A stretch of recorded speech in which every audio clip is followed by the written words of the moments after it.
வணக்கம். ஊடக மையம் சார்பாக இந்த ஊடக சந்திப்பை நடத்துவது நாங்கள் மகிழ்ச்சி அடைகிறோம். அந்த வகையில் நீங்கள் இந்த ஊடக சந்திப்பு தொடர்பான நோக்கத்தை பற்றி தெளிவுபடுங்க. வணக்கம். என் பேர் கந்தசாமி விநாயகமூர்த்தி. குமார் என்று சொன்னால் தான் சுவிட்சில் கூடுதலான என் பேர். நான் கடந்த 41 ஆண்டு காலமாக சுவிட்சர்லாந்தில் தலைநகர் பெர்னில் வாழ்ந்து வருகிறேன். ஆரம்ப காலத்திலிருந்து நான் கடந்த 25 ஆண்டு காலமாக தொழில் முனைவோராக இருந்து இப்பொழுது சுதந்திர ஜனநாயக கட்சி என்று சொல்லப்படுகின்ற FDP கட்சியின் பேர்ன் மாநில பேர்ன் மாநில பாராளுமன்றத்தில் வேட்பாளராக போட்டியிடுகிறார். எங்களுடைய கட்சியை பற்றி சொல்றேன்னு சொன்னால், எங்களோட கட்சி ஒரு நடுநிலையான கட்சி. சுயமாக அதாவது எந்த விதமான தடையும் இல்லாமல் மக்கள் சுயமாக சிந்தித்து அரசியல் தலையீடுகள் எதுவும் இல்லாத முறையில் ஜனங்கள் சுதந்திரமாக வாழக்கூடிய அளவுக்கு ஒரு நல்ல ஒரு கட்சி. அந்த கட்சியில் நான் போட்டியிடுறேன்.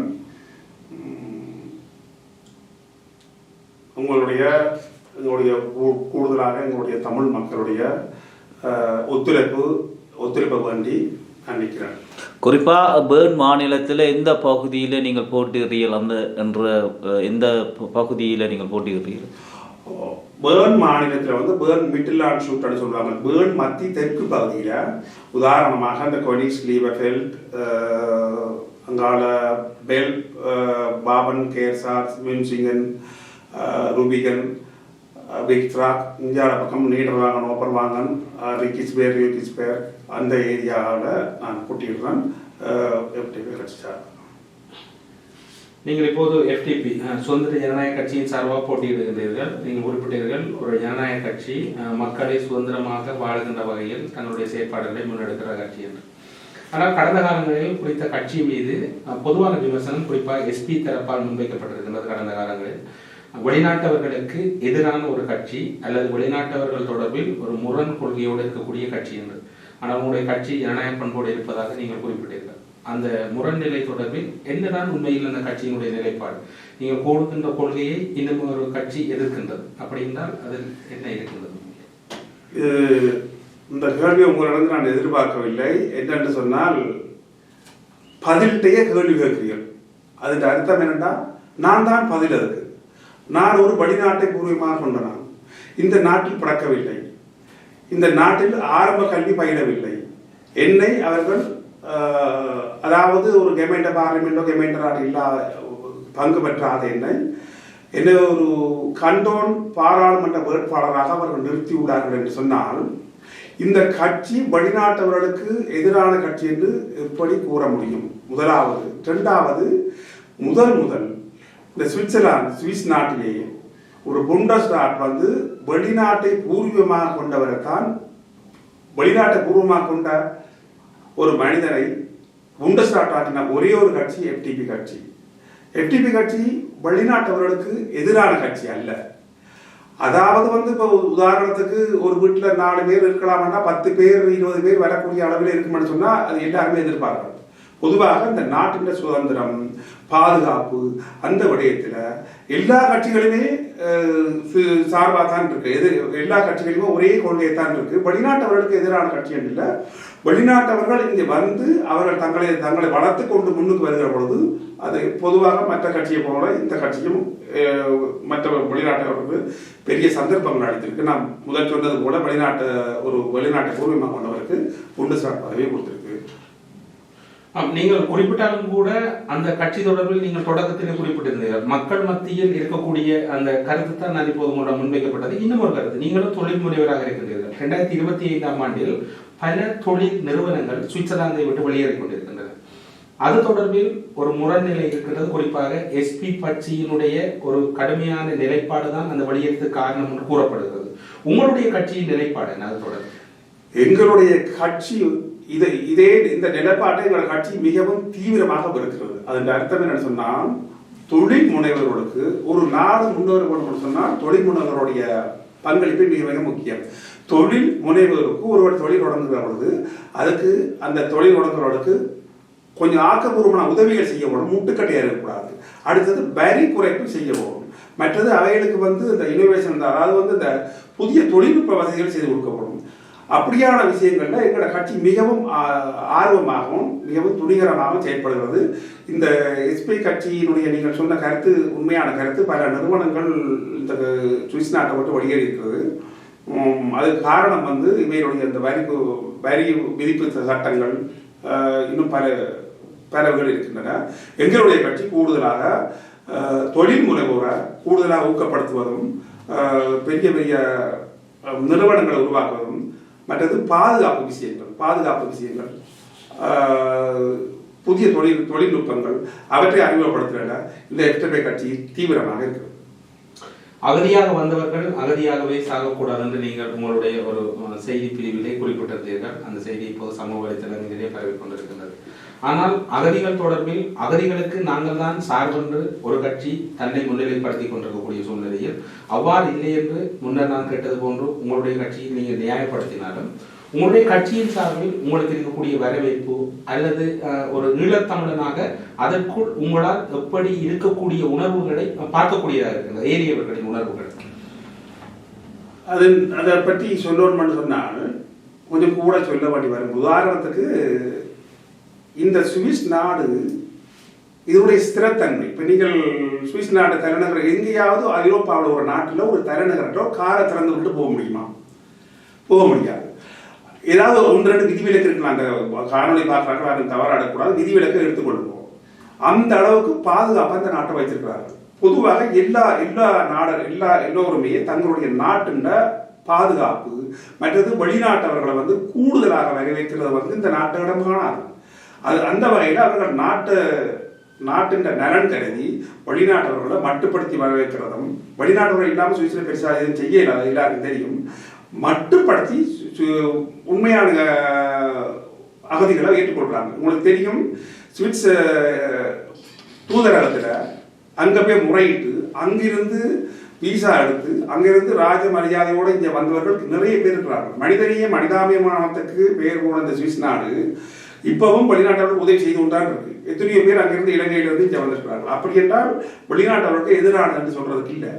இந்த வேர்கள் வந்து கூடுதலான குற்றம் செய்கிறவர்களுக்கு, கிரிமினல் சொல்வார்கள், அவர்களுக்கு தான் கூடுதலான எதிர்ப்பை ஒழிய மற்றபடி வெளிநாட்டவர்களுக்கு பெரிய அளவுடைய எதிர்ப்பு என்றால் முதல் சொன்னதுபடி வெளிநாட்டவர்கள் ஒரு அமைச்சர் அமைச்சிருக்க முடியாது, ஒரு பிரிட்டிஷ் நாட்டை அமைச்சிருக்க முடியாது. நீங்க இந்த அரசியலுக்குள்ள வாரத்துக்கு உங்களுக்கு ஆர்வமா இருந்த விஷயம் என்ன? அரசியல்ல இருந்து வர்றதுக்கு ஆர்வமானு சொன்னால் பலதரப்பட்ட அடிப்படையில இங்க பல அமைப்புகள் பல குழுக்கள் எல்லாமே இயங்குது. ஆனால் ஒரு நாட்டில முதல்ல அந்த நாட்டோட சேர்ந்து இருக்கணும். அடுத்தது அந்த நாட்டில பொருளாதாரத்தோட எங்களோட பங்களிப்பு இருக்கணும். இந்த அவையோட கலாச்சாரம் வந்து எங்களோட கலாச்சாரம் வேறையா இருந்தாலும் கூட நாங்கள் அவரோட சில விஷயங்களை இணைஞ்சிருக்கிறோம். அரசியலும் வந்து ஒரு மிக முக்கியம். பொருளாதாரத்தில் பங்களிப்பு இருந்தாலும் அரசியல் வந்து ஒரு இனத்துக்கு அரசியல் மிக மிக முக்கியம். அதுக்கு ஒரு சந்தர்ப்பம் எனக்கு நானா தேடி போயிட்டு இந்த சந்தர்ப்பம் என்ன தேடி வந்தது. அது எதிர்காலத்தில் எங்களோட இனத்துக்கு ஏதோ ஒரு வழிகாட்டுதலாக இருக்கும் என்ற ஒரு நம்பிக்கையில எனக்கு ஒரு ஆர்வம் வந்தது. அவர் கேட்ட உடனே நான் ஒரு காரணம் கூட மறந்தாலும் இந்த ஓமன் சொல்லிட்டேன்னு சொன்னால், எங்களுடைய ஈழத்தமிழர்கள் வந்து கூடுதலாக எல்லா துறையிலுமே நல்ல நிலையில் வந்திருக்கிறார்கள். வைத்தியர்களாக, பட்டதாரிகளாக, பொருளியலாளராக எல்லாமே வந்திருக்கிறார்கள். அரசியலில் நிறைய பேர் இருக்கிறார்கள். இன்னும் நிறைய பேர் வர வேணும். என்னுடைய பங்களிப்பு இந்த எஃப்டிபி கட்சியில் கொஞ்சம் பேர் இருக்கு, 1-2 பேர் இருக்கிறாங்க தெரியும். பெரிய அளவில் இல்லாதபடியாக அந்த கட்சியில் நான் இந்த இதில் சேர்ந்து எங்களுக்கு ஏதாவது ஒரு முடிவு எங்களுக்கு வரவேணும் பண்ணுறாங்க இந்த கட்சியில் இருக்கு. தமிழினத்துக்கு நல்லதுன்னு சொல்றீங்க. இப்போ உங்களோட பதில இருந்து என்ன நன்மை கிடைக்கும்? இது நன்மை என்று சொல்லி இப்போ இலங்கை இந்தியா மாதிரி நாங்கள் எதுவும் வாக்குறுதி ஒன்றும் அளிக்க முடியாது. கூடுதலாக நாங்கள் அந்த கட்சியில நாங்கள் பிரதிநிதித்துவம் சொல்றது, அந்த பிரதிநிதித்துவம் இருக்குமா இருந்தால் அது சம்பந்தமாக நாங்கள் ஒவ்வொரு வேலை திட்டங்கள் செய்யலாம். அதெல்லாம் வெளிப்படையாக சொல்லிடலாது. இனத்திற்கு அரசியல் முக்கியம் என்று நீங்கள் இப்போது குறிப்பிட்டீர்கள். ஆனால் இது ஒரு முரண்நிலையான வினாவாக இருக்கலாம். இனம் சார்ந்து ஒரு ஈழத்தமிழராக நீங்கள் இருக்கின்றீர்கள். உங்களுக்கு சில வரையறைகள் அல்லது சில கட்டுப்பாடுகள் இருக்கு, கட்சி சார்ந்தும் இந்த நாடு சார்ந்தும். அதனை சார்ந்து ஈழத்தமிழர்கள் தொடர்பில் நீங்கள் சார்ந்திருக்கக்கூடிய கட்சியில் இருக்கக்கூடிய புரிதல் என்னவாக இருக்கிறது?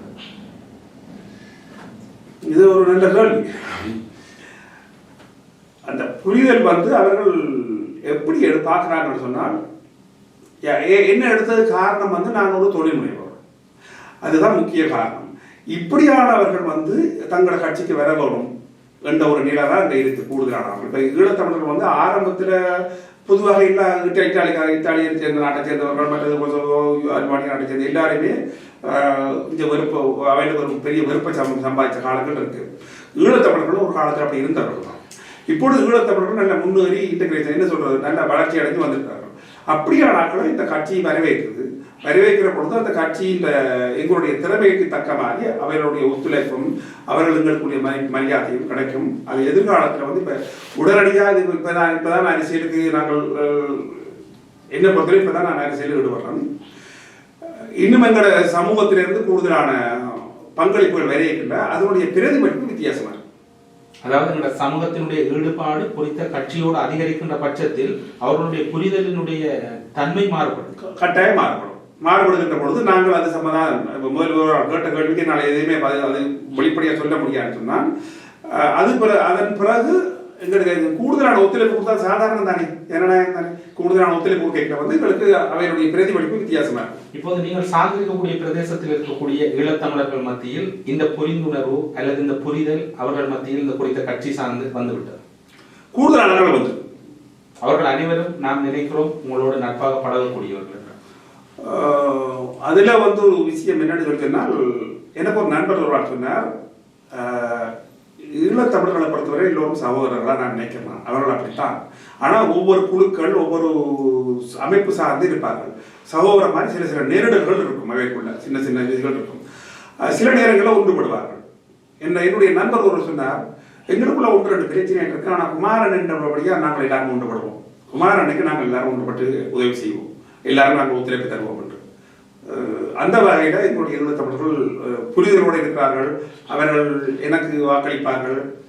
நிச்சயமாக அவருடைய தமிழருடைய பிரதிநிதித்துவம் இந்த முறை கண்டோன் பாராளுமன்றத்தில் வரும் என்றதுல நான் உறுதியா இருக்கிறேன். எங்களுடைய நண்பர்கள் எங்களுடைய சார்ந்த அந்த பகுதியை சேர்ந்தவர்களும் மிகவும் உறுதியாக இருக்கிறார்கள் என்பது என்னுடைய தாழ்மையான கருத்து.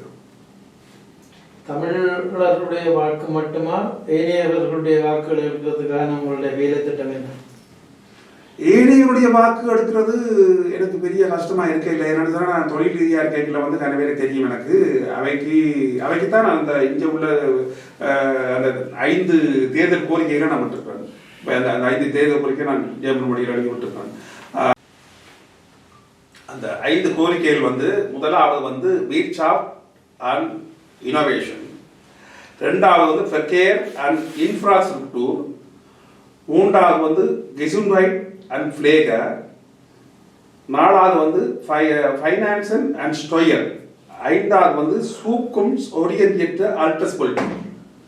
இந்த 5 தலைப்புகளுக்குள்ள நான் நிறைய விஷயங்கள் எழுதி அதைத்தான் என்னுடைய தேர்தல் பிரச்சாரமாக நான் முன்வைத்திருக்கிறேன்.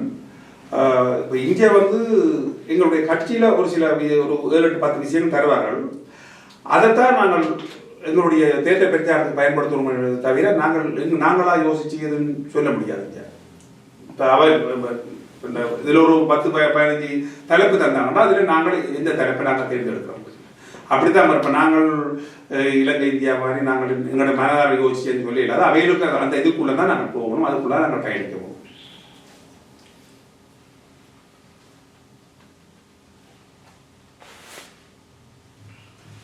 இப்போது இந்த தேர்தல் அறிவிக்கப்பட்ட பின்னர் நீங்கள் இந்த சுவிஸ் அரசியலுக்கு உங்களுக்கு அரசியல் புதிதாக இருக்கின்றது.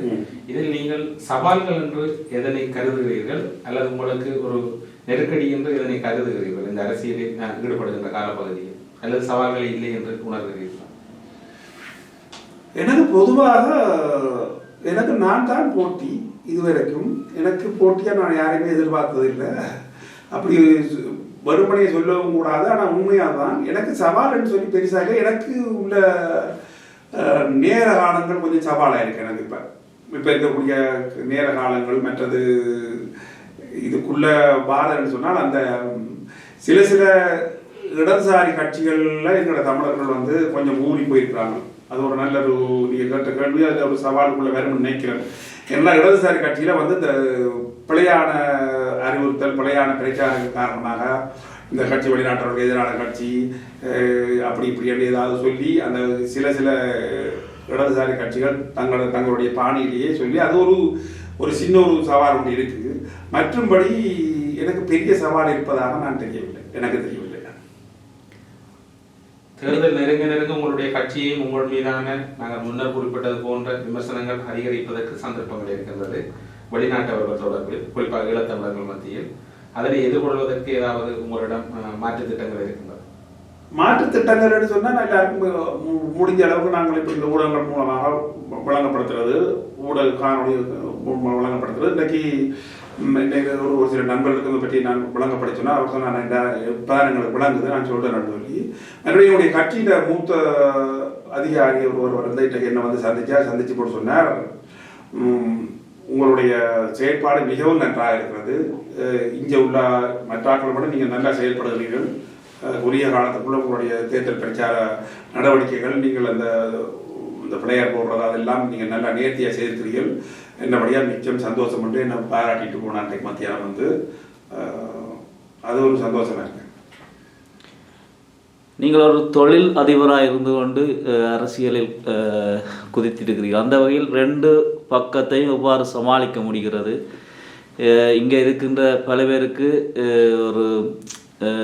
ஒரு தொழிலோ அல்லது முனைவராக இருந்து கொண்டு அரசியல் செய்வது என்பது கடினம் என்ற ஒரு மனப்பான்மை இருக்கிறது. அதோட உங்கள் கருத்து என்ன சொல்றீங்க? அந்த கேள்விக்கு நான் கொஞ்சம் முதல் தம்பி தமிழரசு கேட்ட கேள்வியோட ஒத்துரு வருது. என்ன சவால்னு சொல்லி எனக்கு நேர பிரச்சனை ஒன்று இருக்கு. இது நீங்க கேட்டது நல்ல ஒரு கேள்வி உண்டு. இதுல தொழில் அதிபர் சொல்லி முந்தைய 2-3 தொழில் இருந்தது. அப்ப அதுல இப்ப நான் கடைசியில் ஒரு தொழிலாம் இப்போ அந்த ஆட்டோமொபைல் தொழில் நான் விட்டுட்டேன். அது வந்து ஒரு பெரிய தொழிலா இருந்தது. அதால இப்ப கொஞ்சம் நேரம் இருக்கு. இப்ப நான் வந்து இந்த என்னுடைய என்னது ரியல் எஸ்டேட்டு, இன்சூரன்ஸ், மற்றது பேங்க் இதெல்லாம் செய்ய விட்டுறேன். முந்தைய விட கொஞ்சம் நேரம் இருக்குன்னு நான் நினைக்கிறேன். அரசியலுக்கு வந்து போதிய நேரம் காணாதுன்ற இதுல நீங்கள் கேட்கிற கேள்வி நியாயமான கேள்விதான். இது ஒரு மிகப்பெரிய ஒரு சவாலாகவும் இருக்கிறது அந்த நேர பிரச்சனைகள். இது நாங்கள் இந்த இதுல வரவேணும், எங்களுக்கு எதிர்கால சந்ததிக்கு எதிர்கால சந்ததிக்கு ஒரு வழிகாட்டணும்ன்றதான் என்னுடைய நோக்கம். அது சரி வரணும் தான் சந்தோஷமா இருக்கு. இப்போ எங்கள் சொல்லியிருக்கிறீங்களா எதிர்கால சந்ததிக்கு வழிகாட்டுன்னு சொல்லி, இப்போ நீங்கள் எதிர்கால சந்ததிக்கான எந்த வகையில் அதை நீங்கள் செய்யலாம்னு யோசிச்சிருக்கீங்களா? வீட்டை அரசியல், அதாவது இப்போ சுவிட்சர்லாந்தினுடைய அரசியலுக்குள்ளாவே ஈடுபடுத்துறதுக்கான எந்த வகையான வேறு திட்டங்களை நீங்கள் முன்னெடுக்கலாம்னு யோசிக்கிறீங்க? இங்க சட்டம், அரசியல், மற்றது அரசியல் ஆர்வம் உள்ளவர்கள், மற்றது ஈழத்து தமிழ் தேசியத்தில் ஆர்வம், தமிழ் இனத்தில் ஆர்வம் உள்ளவர்கள் வந்து பிள்ளைகள் எடுத்து அவையில் வந்து இந்த அரசியலில் ஈடுபட வேணும் என்று அவைக்கு நாங்கள் அறிவுறுத்துறது. அரசியலில் ஈடுபடுறவர்கள் அந்த பொதுவாக இப்போ நாங்கள் சொல்லுவோம், இப்போ பேர்ன், லுட்சர்ன், ஆரோ, சூரி இப்படி 4 இடத்துலேருந்து 4 நேஷனாலிட்டி வருவார்கள் என்று சொன்னால் அது ஒரு வரலாற்று ரீதியான ஒரு பெரிய விஷயமா இருக்கும். இங்கே பிறந்து வளர்ந்து படித்த பிள்ளைகளுக்கு வந்து அந்த ஆர்வத்தை உருவாக்கி நீங்கள் வாங்கணும், இங்கே பிறந்த நீங்க இங்கே படித்த நீங்க உங்களுக்கு நிறைய சந்தர்ப்பங்கள் இருக்கு என்று அவைகளை அரசியலுக்கு நாங்கள் அழைத்து வருவதன் மூலமாக நான் முதல் சொன்னது பிற நிறைய மாற்றங்களை ஏற்படுத்தலாம். அதுக்கு நாங்கள் அவைகளுக்கும் கொஞ்சம் கூடுதல் அறிவுறுத்தல் செய்ய வேணும். மற்றது அவர்களுக்கும் இப்போ எங்களை விட கூடுதலாக இந்த சமூக வலைத்தளங்கள்லாம் பார்ப்பாங்க நிறைய விஷயங்கள். அதால் அவர்களுக்கு பெரிய கஷ்டமாக இருக்காதுன்னு நினைக்கிறேன். நாங்கள் கொஞ்சம் வேலையை நாங்கள் ஊக்குவிச்சா தெரியும், அவ்வளோதான். நீங்கள் போட்டியிடு அந்த சுவிஸ் அரசியலில் ஈடுபடுறதால உங்களோட தனிநபர் பொருளாதாரம் மேம்படும் நினைக்கிறீங்களா? இப்போ இலங்கை இந்தியாவில் நிச்சயம் மேம்படும் தனிநபர் பொருளாதாரம், இங்கேயும் அப்படியான வாய்ப்புகள் இருக்கிறதா? தனிநபர் பொருளாதாரம் குறையும், மேம்படாது. ஏன்னா கூடுதலாக இங்கே உள்ள ஆட்களும் இலங்கையை போல இந்த நன்கொடை வாங்கித்தான் அரசியல் செய்கிறாங்க. என்னோட சேர்ந்து இணைஞ்சு போட்டிடுற எல்லாருமே சுவிஸ்காரம். ஒரு பெண்மணி வந்து கிட்டத்தட்ட 75,000-80,000 பிராங்க் வந்து அவருக்கு ஸ்பான்சர் கொடுத்துருக்காங்க. எனக்கு ஒரு வரைக்கும் ஒரு ஸ்பான்சரும் தெரியல. நான் என்னுடைய சொந்த காசு தான் செலவழிச்சு கொண்டிருக்கிறோம். அது முதல்ல இருந்த ஆரம்பத்துக்கு ஒருவன் எனக்கு யாரும் ஒன்றும் தரவும் மாட்டாங்க. சம்பளத்துல அப்படி இலங்கை இந்தியாவில் கூடுதல் சம்பளம் மற்ற இடங்கள். இங்க வந்து அரசியலுக்கு வந்து இங்க பொதுவாக இந்த கண்டோன் பார்லிமெண்ட் சொல்லுவாங்க, அதுக்கு வந்து கண்டோன் இந்த கெமைண்ட பார்லிமெண்ட் சொல்லுவாங்க, அதுக்கு ஒரு சிச்சுக்கு 50 பிராங்க் கொடுப்பாங்க. இந்த நாங்கள் கண்டோன் நாட்டுக்கு ஒரு சிச்சு சொன்னால் அது ஒரு 3 மணி நேரம் இருந்தால் 300-400 பிராங்க் கொடுப்பாங்க. அந்த ஒவ்வொரு சிச்சுக்கு தான் காசு ஒழிய இங்க மற்ற நாடுகள் மாதிரி காசு கூட தர மாட்டாங்க. நாங்கள் எங்களுடைய சுய விருப்பத்தின்படி எங்களுடைய ஆர்வம் காரணமாக எங்களுடைய சமூகம் சார்ந்து நாங்கள் அதை ஒரு சேவை மாதிரி செய்வோமே ஒழிய மற்றபடி இதுக்கு பெரிய அளவில் இதுக்கு வருமானம் வர மாட்டேங்குது. நீங்கள் போட்டியிடுகின்ற தொகுதியில் உள்ள இளம் தலைமுறைக்கு என்ன சொல்ல விரும்புகிறீர்கள்? இளம் தலைமுறைக்கு டச்சு மொழியில் என்ன சொல்ல விரும்புகிறீர்கள்? Ik is Kandasamy Kumar, ik kandideer bij FDP-partij voor die Großratswahl in Kanton Mittelland, Kanton Bern, also Mittelland Süd. Ich erwarte Ihr Unterstützung.